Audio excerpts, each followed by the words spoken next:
Mapagpalang araw po sa ating lahat. Konsehala Ana Puti Aguila po. Tara, tunghayan po natin ang pagbubukas ng napakalaki at pinakamagandang dancing floor fountain dito sa Pilipinas, sa buong Luzon at sa Batangas Province. Tara, samahan niyo ako!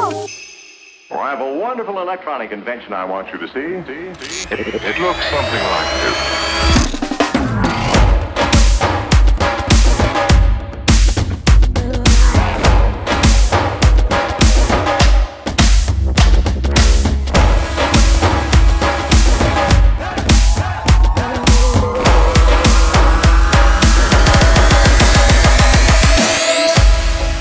Hi everyone, I am Christine Laythorn, the Tourism Operations Officer of LGU sa Batangas. And welcome to San Jose, Batangas, the egg basket of the Philippines.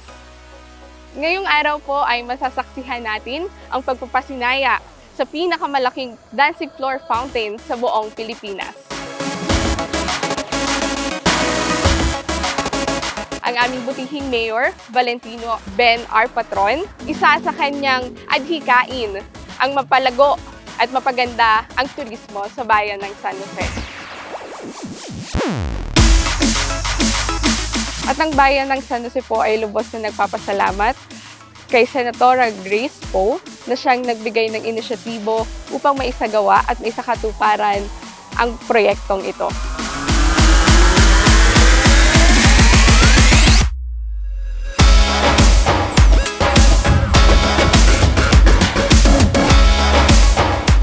At kayo pong lahat ay aming iniimbitahan na saksihan ang pinakamalaking dancing floor fountain na dito lamang matatagpuan sa bayan ng San Jose, Batangas.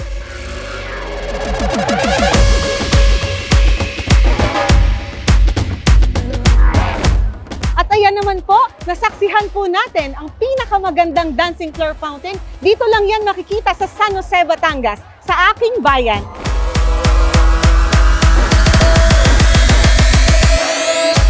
At maraming salamat po sa bumubuo po ng lokal na pamahalaan ng San Jose, Mayor Ben Patron, Vice Mayor Renji Arcilla, sa bumubuo po ng miyembro ng Sangguniang Bayan ng San Jose, at syempre po sa Chairman po ng Calabarzon, FPJ Panday Bayanihan, Sir Mark Lester Patron, maraming salamat po. Kaya naman inaanyayahan ko kayo, pumarinig kayo sa aking mga karatig bayan at karatig distrito dito po sa probinsya ng Batangas. Naririto po ang pinakamagandang dancing floor fountain na makikita dito sa San Jose, Batangas.